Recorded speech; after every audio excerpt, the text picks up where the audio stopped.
वारणा नदीला पूर परिस्थिती निर्माण झाली आहे. त्यामुळे प्रचंड वेगाने पाणी वाहत आहे.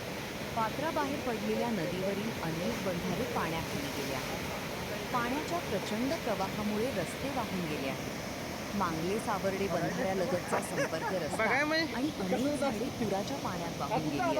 रस्त्यामध्ये उभे असणारे भले मोठे झाड रस्त्याच्या सोबत क्षणात पाण्याच्या प्रचंड प्रवाहाने वाहून गेल्याचा थरारक व्हिडिओ कॅमेऱ्यात कैद झाला आहे.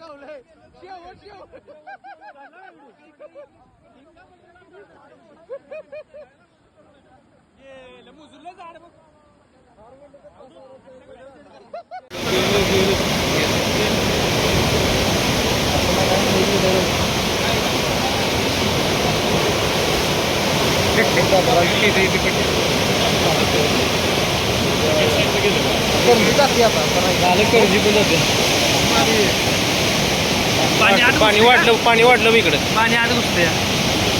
एवढा डोंगा पडला का नाही करंजी पडणार आहे.